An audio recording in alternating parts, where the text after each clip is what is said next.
امریکہ نے افغانستان کو تقریباً $2 ارب کی امداد فراہم کی ہے جو عام شہریوں کی فلاح کے لیے تھی۔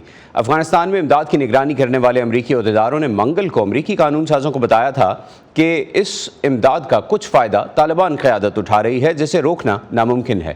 تفصیلات VOA کی کیتھرین جپسن اور اردو کی صبا شاہ خان کی اس رپورٹ میں۔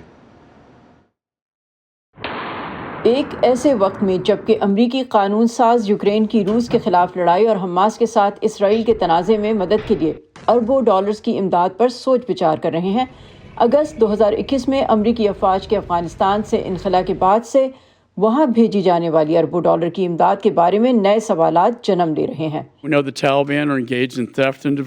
ہم جانتے ہیں کہ طالبان اپنے مذموم مقاصد کو پورا کرنے کے لیے ان فنڈز کی چوری اور منتقلی میں مصروف ہیں۔ مجھے جو پریشانی ہے وہ یہ ہے کہ بائیڈن انتظامیہ ہر قیمت پر ان کے ساتھ روابط کی پالیسی پر عمل پیرا ہے۔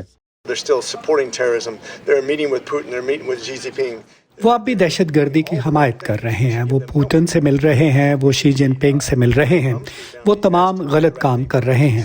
ہمیں انہیں کوئی پیسہ نہیں دینا چاہیے، ہمیں ان لوگوں پر دباؤ ڈالنا چاہیے تاکہ وہ صحیح کام کریں، امریکیوں کو رہا کریں اور اس بات کو یقینی بنائیں کہ ان کے ملک میں دہشت گردی کے اڈے نہیں ہیں۔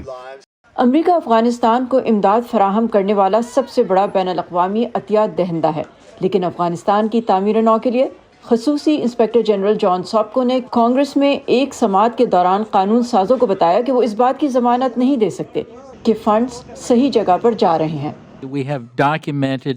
ہم نے ایسے دستاویزی ثبوت جمع کیے ہیں کہ طالبان کو امریکی فنڈز مل رہے ہیں۔ ہم قطعی طور پر یہ رقم کا اندازہ نہیں لگا سکے کہ کتنی ہے، اور جیسا کہ میں نے اپنے بیان میں ذکر کیا ہے، آپ جانتے ہیں چور عام طور پر اس بات کی تشہیر نہیں کرتے کہ وہ کتنی چوری کرتے ہیں۔ امریکی قانون ساز تسلیم کرتے ہیں کہ اگر امریکہ افغانستان سے منہ پھیر لیتا ہے کہ وہاں پر ایک انسانی بحران پیدا ہوگا۔ ہمیں علاقائی شراکت داروں اور خطے کے ممالک کے ساتھ کام جاری رکھنا ہوگا، چاہے وہ پاکستان، بھارت، ازبکستان، افغانستان کے ارد گرد دیگر سرحدی ممالک ہوں۔ میں سمجھتا ہوں کہ ہمیں بھی کوشش کرنی ہوگی کہ ہم جہاں تک ممکن ہو غیر سرکاری تنظیموں کی حمایت جاری رکھیں تاکہ کم از کم جو بہتری ہوئی ہے اسے برقرار رکھا جا سکے۔ اور پھر بین الاقوامی سطح پر میں سمجھتا ہوں کہ ہمیں طالبان پر اتنا دباؤ ڈالنا ہوگا کہ ہم انسانی حقوق اور خواتین کے حقوق کا تحفظ کر سکیں۔ اس سال کے شروع میں اقوام متحدہ نے اندازہ لگایا تھا کہ بین الاقوامی امداد میں 30% کمی کے افغان معیشت پر تباہ کن اثرات مرتب ہوں گے۔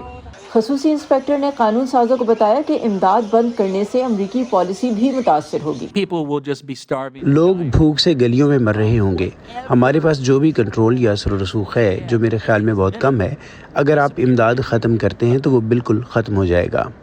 اگرچہ بین الاقوامی امدادی تنظیمیں عام افغان شہریوں کے لیے امداد کی اہمیت پر مسلسل زور دیتی آئی ہیں، جان ساپکو یقین سے نہیں کہہ سکے کہ آیا امریکی امداد سے طالبان کے رویوں پر کوئی اثر پڑ رہا ہے۔ مسئلہ یہ ہے کہ مجھے نہیں معلوم کہ کیا واقعی اس نے اوسط افغان خاتون یا صحافی یا افغانستان میں کسی کی زندگی بہتر بنائی ہے، اور یہ وہ سوال تھا جو میرے خیال میں بہت سے اراکین نے پوچھا کہ کیا اس امداد نے طالبان کو اس طرح متاثر کیا ہے کہ انہوں نے اپنا رویہ بدل لیا ہے؟ تو جواب نفی میں ہے۔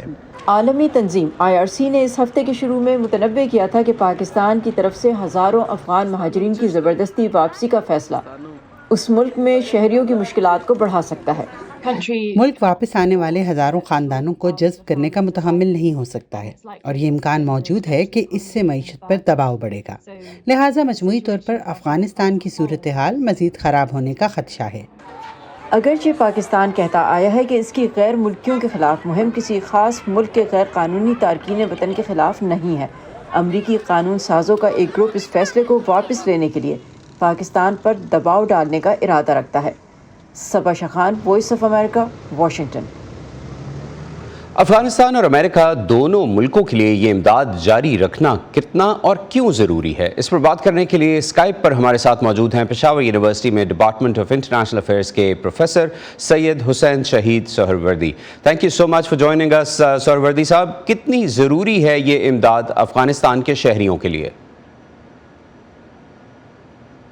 دیکھیے، اس وقت سب سے اہم بات یہ ہے کہ افغانستان کتنا کما رہا ہے اور اس کے پاس کتنے ایسے ذرائع ہیں جس سے کہ وہ اپنی قومی جو دولت ہے اس کو زیادہ کر سکتا ہے. افغانستان کے ذرائع محدود ہیں اور مخدوش بھی ہو گئے ہیں. اس وقت افغانستان میں جو ٹولہ حکومت کر رہا ہے، آپ کو معلوم ہے کل تک وہ ایک جنگجو کا ایک ٹولہ تھا، ایک دم سے ان کو حکومت مل گئی ہے اور اب وہ اس میں اپنے آپ کو زیادہ سے زیادہ مستحکم کرنے کی کوشش کر رہے ہیں. اس لیے ان کو اس وقت امداد کی سخت ضرورت ہے. لیکن ابھی جو میں نے آپ کی رپورٹ دیکھی ہے اس میں یہ کلیئر کٹ اور واضح نظر آ رہا ہے کہ زیادہ کوشش کی جا رہی ہے کہ اسی وقت میں ہی کہیں سے کسی طریقے سے یہاں سے طالبان کو اپنے زیر تاثیر لایا جائے. جو غیر ملکی امداد ہے وہ اتنا جلدی زیر تاثیر کسی ملک کو نہیں لاتی، پہلے اس کو اس کا عادی بنانا پڑتا ہے. تو اگر امریکی امداد زیادہ سے زیادہ اور متسلسل کے ساتھ آتی رہے گی تو اس کے بعد آپ دیکھیں گے کہ عام عوام کی صحت پر بھی اثر پڑے گا اور اس کے بعد طالبان ایک دم سے زیر تاثیر بھی آ جائیں گے. تو اگر یہ امداد روک دی گئی تو اس کے کیا نتائج ہوں گے طالبان کی گورننس پر اور افغانستان کی معیشت پر؟ بہت خوبصورت اور بہت ہی ڈائریکٹ سوال کیا آپ نے. اگر یہ امداد روک دی گئی تو یاد رکھیے وہاں پر ایک انسانی المیہ کا جو ہے شکار ایک قوم آپ کو نظر آئے گی اور اس وقت سب سے زیادہ گندے انڈے وہاں پر جمع ہوں گے جو کہ افغانستان کی زمین کے لیے بڑی ہی مقناطیسی طاقت رکھتے ہیں. داعش ہو گیا یا اسی طریقے سے جو آپ مختلف ایسے عناصر دیکھتے ہیں جن کے پاس پیسہ بھی ہے. داعش کو آپ کو معلوم ہے اس کے اپنے اثاثوں کی جو ٹوٹل مالیت ہے وہ $2 ارب ہے.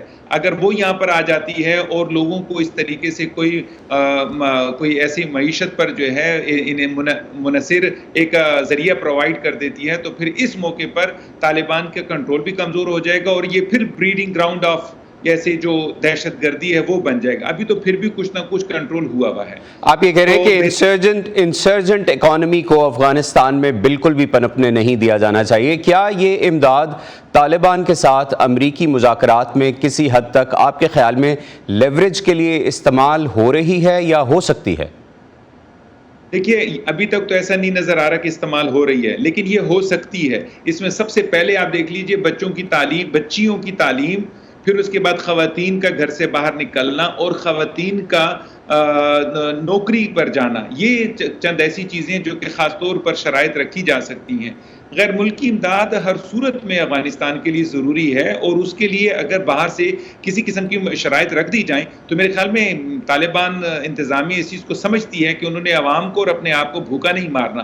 اس کی وجہ سے ان کا گڈ گورننس بھی ہو جائے گا، عوام بھی مطمئن ہو جائیں گے اور ان کا وہ نیریٹو بھی چلتا رہے گا کہ یہ مغرب کے خلاف ہیں لیکن ساتھ ساتھ یہ حکومت بھی. امریکہ کیا کر سکتا ہے یہ یقینی بنانے کے لیے کہ یہ امداد ان ایریاز اور لوگوں کے لیے استعمال ہو جن کی خاطر دی جا رہی ہے؟ ایک دفعہ پھر آپ کا بڑا ہی براہ راست سوال ہے. یاد رکھیے کہ امریکہ کبھی بھی کسی صورت میں بھی اس کو انشور نہیں کر سکتا.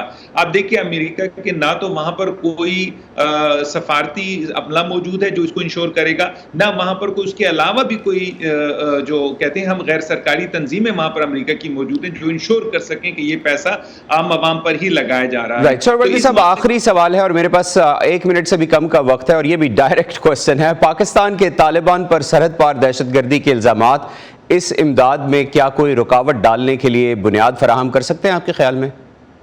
میرا نہیں خیال کہ پاکستان کے الزامات جو ہیں وہ یہاں پر کوئی رکاوٹ ڈال سکیں گے. میرا خیال یہ ہے کہ پاکستان کا جو معاملہ ہے وہ بالکل مختلف ہے اور وہ یہ ہے کہ جو ٹی ٹی پی ہے تحریک طالبان پاکستان وہ ان کی کمین گاہیں افغانستان میں موجود ہیں، بس ان کو ختم کر دیا جائے تو معاملات بہتر ہو سکتے ہیں. لیکن اس کے ساتھ پاکستان کبھی بھی یہ نہیں چاہے گا کہ امداد جو ہے اس کو ختم کر دیا، اس کی رسد کو ختم کر دیا جائے اور اس سے افغانستان میں طالبان انتظامیہ کمزور ہو جائے. یہ کبھی بھی کوئی بھی ہمسایہ ملک جو ہے وہ نہیں چاہیں گا.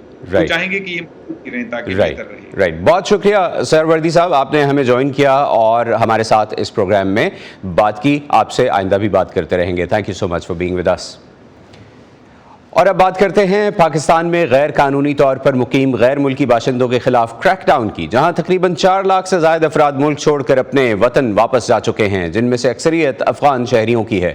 دلچسپ امر یہ ہے کہ واپس لوٹنے والوں میں ایک بڑی تعداد پاکستان میں قانونی طور پر مقیم افغان باشندوں کی بھی ہے. تفصیلات بتا رہے ہیں نوشہرہ سے ہمارے نمائندے نظر الاسلام. صوبہ خیبر پختونخوا کے ضلع نوشہرہ کے علاقہ ازاخیل میں قائم اقوام متحدہ کے ادارہ برائے مہاجرین کے سینٹر کے باہر بڑی تعداد میں موجود یہ افغان مہاجرین اپنے وطن واپس جانے سے قبل کلیئرنس سرٹیفکیٹ حاصل کرنے کے انتظار میں ہیں. واپسی سے قبل یہاں ان کے تمام ڈیٹا کا اندراج کیا جاتا ہے اور پھر مہاجر کارڈ جمع کرانے کے بعد ان کی واپسی کے لیے رجسٹریشن ہوتی ہے۔ 52 سالہ محمد طیب انہی میں سے ایک ہیں۔ ان کے مطابق اگرچہ حکومت پاکستان کی جانب سے پروف آف رجسٹریشن کارڈ رکھنے والوں کو سرکاری طور پر بے دخلی کے آرڈر جاری نہیں ہوئے تھے، تاہم افغان شہریوں کے لیے حالات اس قسم کے بنا دیے گئے ہیں جس میں ان کا پاکستان میں اب رہنا بے حد مشکل ہو گیا ہے۔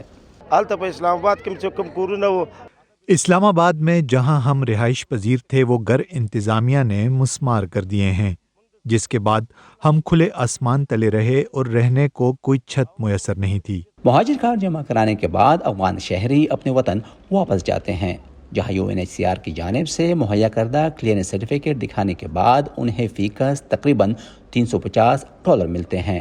بیشتر افغان مہاجرین کا کہنا ہے کہ وہ یہاں کئی روز سے موجود ہیں اور ان کی کلیئرنس اب تک نہیں ہو سکی۔ ٹرکوں پر لدا سامان اور خواتین اور بچوں کا کئی روز تک گاڑیوں میں بیٹھے وقت گزارنا ان کے لیے کوئی آسان عمل نہیں۔ صبح سے میں خود لائن میں کھڑا ہوں تو کوئی ایسے نمبر نہیں آ رہے، کوئی ایسی آواز نہیں آ رہی کہ بھائی فلانا مثال آپ کے نمبر ہے اندر آ جائے۔ تو جو لوگ مثال تو ریان پہ ایسے لوگ 11 دن سے 10 دن سے رہ رہے ہیں، لیکن ہمیں احساس ہے ہمارے سب افغان بھائی ہے، یہاں پہ چھوٹے چھوٹے بچے بڑے مریض ہیں، تو ان کے ساتھ کوئی قانونی کارروائی آسانی میں ہو جائے، کیونکہ یہاں پہ اگر 2-3 کمپیوٹر لگ جائیں تو آسانی سے یہ سارے لوگ پاس ہو سکتے ہیں۔ پاکستانی حکومت کے مطابق ان کا بنیادی ہدف ملک میں غیر قانونی طور پر مقیم 17 لاکھ غیر قانونی شہریوں سے نمٹنا ہے، لیکن اس عمل میں ہزاروں کی تعداد میں رجسٹرڈ افغان شہری بھی اپنے وطن واپس جانے کو ترجیح دے رہے ہیں۔ 50 سالہ صمد خان اپنے والد کے ہمراہ سن 1981 میں پاکستان آئے۔ وہ یہاں UNHCR کے سینٹر کے سامنے اپنے 8 بچوں کے ہمراہ 9 دنوں سے کلیئرنس سرٹیفکیٹ کے لیے انتظار کر رہے ہیں۔ ان کے مطابق پاکستان کی جانب سے متعارف کردہ اس نئے پالیسی کے بعد انہیں شدید مالی نقصان اٹھانا پڑا ہے۔ سرمایہ میں تقریباً 8 لاکھ روپے وگٹل۔ میں نے کل تقریباً 80 لاکھ روپے کمائے، جبکہ اب صرف 30 لاکھ روپے بچے ہیں۔ 5 دنوں میں 50 لاکھ کا نقصان اٹھایا ہے۔ سب کچھ نیلام کر دیا ہے۔ جلد بازی میں 1000 روپے کی چیز 100 روپے میں بیچنی پڑی۔ لوگوں نے بازار کی مانند ہمارے گھروں کو گھیرے میں لے لیا تھا۔ ایسا لگتا تھا جیسے کوئی منڈی لگی ہوئی ہے۔ 1.5 لاکھ کی موٹر سائیکل کا 30,000 روپے میں مطالبہ کیا جاتا تھا۔ 3 لاکھ کی گائے 50,000 میں یہ کہتے ہوئے مانگتے تھے کہ آپ تو ویسے بھی جا رہے ہیں۔ UNHCR کا کہنا ہے کہ مہاجرین کے رش کی وجہ سے کلیئرنس کا عمل سست روی کا شکار ضرور ہوا ہے، لیکن اس عمل میں بہتری کے لیے انتظامات کیے جا رہے ہیں۔ دوسری جانب اقوام متحدہ کے ادارے کا یہ بھی کہنا ہے کہ وہ حکومت پاکستان کے ساتھ رجسٹرڈ مہاجرین کے تحفظ سے متعلق بھی بات چیت کر رہے ہیں۔ ہم نے اس حوالے سے اپنی کوششیں تیز کر دی ہیں کہ ایسے افراد کے تحفظ کو ممکن بنا سکیں جن کے بارے میں ہم یقینی طور پر کہہ سکتے ہیں کہ انہیں بین الاقوامی تحفظ کی ضرورت ہے۔ ان میں سے کچھ ایسے افراد بھی شامل ہیں جو حکومت پاکستان کی جانب سے باقاعدہ طور پر رجسٹرڈ ہیں، جو پروف آف رجسٹریشن کارڈ یا افغان سٹیزن شپ کارڈ رکھتے ہیں، لیکن ان میں سے کچھ ایسے افراد بھی شامل ہیں جنہیں اگر زبردستی واپس بھیج دیا گیا تو ان کی زندگی خطرے میں ہوگی۔ حکومت پاکستان اور UNHCR کی جانب سے پروف آف رجسٹریشن اور افغان سٹیزن شپ کارڈ رکھنے والوں کو تحفظ فراہم کرنے کی یقین دہانیاں اپنی جگہ، لیکن محمد طیب کا کہنا ہے کہ انہیں لگتا ہے کہ پاکستان میں گزری 4 دہائیوں کی محنت جیسے سیلاب میں بہہ گئی ہو۔ اب وہ اس انتظار میں ہیں کہ جلد اقوام متحدہ کے اس سینٹر میں ان کی کاغذات کی جانچ پڑتال کا مرحلہ مکمل ہو تاکہ اپنے وطن واپس جا سکیں۔ نظر الاسلام، وائس آف امریکہ، عزاخیل، نوشہرہ۔ ایک طرف جہاں افغان باشندے پاکستان سے واپس اپنے ملک لوٹ رہے ہیں، وہیں پاکستانی حکام کی جانب سے غیر قانونی تارکین وطن کو ملک بدر کرنے کے دوران کئی رجسٹرڈ افغان پناہ گزینوں کے خاندان کے افراد کو بھی افغانستان بھیجنے کی شکایات سامنے آ رہی ہیں۔ غیر قانونی تارکین وطن کی ملک بدری سے خاندان کیسے تقسیم ہو رہے ہیں، دیکھیے سدرا ڈار اور خلیل احمد کی اس رپورٹ میں۔ کل رات کو پولیس آئی تھی گھر پہ، پھر گھر سے اٹھایا بھائی کو بھی، میرے کو بھی، گلی کے لوگ جو تھے رشتہ دار اس کو بھی اٹھایا، پھر سچل تھانے پہ لے کے گیا، پھر وہاں سے ادھر لے کے آیا۔ ادھر ابھی کارڈ کو دیکھ لیا، میری کارڈ صحیح نکل گیا اور بھائی کا کارڈ نہیں ہے، بھائی کو ابھی بٹھا ہے، بول رہے کہ ہم افغانستان بیچیں گے۔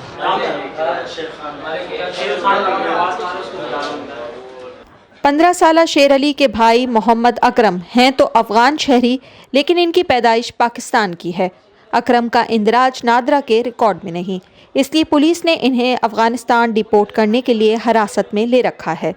اکرم کے چھوٹے بھائی شیر علی اور ان کے چچا انتہائی پریشان ہیں کہ ان کے خاندان کے صرف ایک فرد کو ان سے الگ کر کے افغانستان بھیج دیا جائے گا، جبکہ باقی پورے خاندان کی رجسٹریشن ہونے کی وجہ سے انہیں پاکستان میں رہنے کی اجازت ہے۔ کرو اس کا راستہ بھی معلوم ہے، 18 سال کا بچہ ہے، ہم خود مزدوری کرتا ہے، دیکھ لو کیا حالات، ہمارا کتنا روٹی والا آدمی 15-19 آدمی ہے، سارے لیڈیز ہے، ہم 3 بھائی ہوتے ہیں، 2 مر گیا، اس کا بچہ ہے، اس کا اولاد ہے۔ میں اس وقت ایس پی آفس سراب کوٹ کے باہر موجود ہوں، جہاں پاکستان میں مقیم خصوصاً کراچی میں افغان پناہ گزینوں کو یہاں پر لایا جا رہا ہے جو اپنے کارڈ کی تصدیق کے لیے یہاں موجود ہیں۔ ان میں سے بیشتر وہ ہیں جنہیں پولیس نے مختلف چھاپوں کے بعد حراست میں لیا اور وہ یہاں پر نادرا کے پاس لے کر آئے تاکہ ان کے قانونی اور غیر قانونی ہونے کی تصدیق ہو سکے۔ پولیس حکام نے ہم سے بات کی تو ان کا یہ کہنا تھا کہ 1 نومبر سے لے کر اب تک تقریباً 800 سے زائد افغان پناہ گزینوں کو ہولڈنگ سینٹر منتقل کیا گیا ہے جہاں سے انہیں افغانستان ڈیپورٹ کر دیا گیا ہے۔ پولیس حکام کا یہ بھی کہنا تھا کہ روزانہ کی بنیادوں پر یہاں پر 1000 سے زائد افغان پناہ گزین اپنے کارڈ کی تصدیق کے لیے یہاں آ رہے ہیں۔ یہاں پر یہی ہوا ہے کہ یہ پرچی ہم لوگوں کو ان لوگوں نے دے دی ہے، تو ان کو بٹھایا، ابھی جو ہمارے چاچو ہے نا ان کے پرانے کارڈ ہے، مطلب نیو ہوئے، تو ان کو ابھی بٹھا دیا ہے۔ وہ بول رہے کہ ان کو ہم دوسرے کیمپ پہ بھیج رہے، وہاں پر دوسرے نادرا پہ چیک کر رہے، اگر سی ہوا تو بھیج دیں گے، نہیں ہوا تو ہم ان کو بارڈر کراس کر دیں گے۔ تھانے میں لائے جانے والے افغان پناہ گزینوں کے قانونی ہونے کی تصدیق کے بعد انہیں ایک پرچی دی جاتی ہے جسے دکھانے پر انہیں دوبارہ گرفتار نہیں کیا جا سکے گا، لیکن جن لوگوں کی تصدیق نہیں ہو پاتی انہیں تھانے سے ہی ڈیٹینشن سینٹر بھیج دیا جاتا ہے جہاں سے انہیں افغانستان ڈیپورٹ کیا جا رہا ہے۔ غیر قانونی پناہ گزینوں کو واپس بھیجنے کے اس عمل پر بعض سیاسی جماعتوں کے ساتھ انسانی حقوق کی تنظیمیں اور سول سوسائٹی بھی حکومت پر کڑی تنقید کر رہی ہیں۔ یہ جو پورا پروسیس ہے جس میں لوگوں کو بند کیا جا رہا ہے، یہی پورا پروسیس ہی غلط ہے ٹو بگن۔ لیکن اب اگر ڈیٹینشن سینٹرز بن گئے ہیں تو اس میں کم از کم UNHCR آفیشلز کو تو جانے کا موقع دیا جائے تاکہ وہ بھی صحیح طرح سے اسیس یا ویریفائی کر سکیں کہ اندر جو لوگ ہیں ان میں سے کتنے ہیں جو ریفیوجیز ہیں جن کی رجسٹریشن ہوئی ہے یا رجسٹریشن ہونی چاہیے۔ اگر ان کو لیگل ریپرزینٹیشن یا لیگل ایڈوائس چاہیے تو اس لیے کم از کم ان کے وکیلوں کو تو اندر جانے کی اجازت ہونی چاہیے۔ سول سوسائٹی کی ناراضی کے برعکس افغان مہاجرین کی نمائندگی کرنے والے کچھ عمائدین حکومتی اقدامات سے مطمئن نظر آتے ہیں۔ ہم گورنمنٹ پاکستان سے مشکور ہے کہ انہوں نے 45 سال جگہ دیا، اپنے آغوش پہ رکھا، ابھی کوئی ہماری کوئی وہ نہیں ہے تو وطن بھیج رہے ہیں نا، لاندھی جیل سنتر جیل تو نہیں بھیج رہا ہے، اب آپ جائیں گے اپنے ملک، ہمارے کوئی شکایت نہیں۔ لیکن محمد اکرم اور ان جیسے کئی لوگوں کی قسمت میں اپنے خاندان سے بچھڑنا لکھا ہے، جنہیں رجسٹریشن نہ ہونے کی بنا پر اپنے خاندان سے الگ کر کے تنہا افغانستان بھیج دیا جائے گا۔ پریشانی عورت ادھر ہے، امائی ادھر ہے، بھائی ادھر ہے، چاچا ادھر ہے، حکومت کا مدد یہ ہے اس کو چھوڑ دیا ادھر، بہت مہربانی ہے ادھر چھوڑے گا۔ Sidra Dar, Voice of America, Karachi. اسی پر ختم کرتے ہیں آج کا ویو 360۔ اسٹے سیف اور پاکستان اور خطے سمیت دنیا بھر کی اہم خبروں اور دلچسپ معلومات کے لیے آئیے ہماری ویب سائٹ urduvoa.com پر۔ یہ سارا کانٹینٹ آپ کو ملے گا ہمارے سوشل میڈیا پلیٹ فارمز پر بھی، facebook.com/VOA Urdu، یوٹیوب پر ہمارا چینل ہے VOA Urdu کے نام سے، اور ٹویٹر اور انسٹاگرام پر ہمارا ہینڈل ہے @VOA Urdu۔ اب تک کے لیے اتنا ہی، محمد عاطف کو اجازت دیجیے، خدا حافظ۔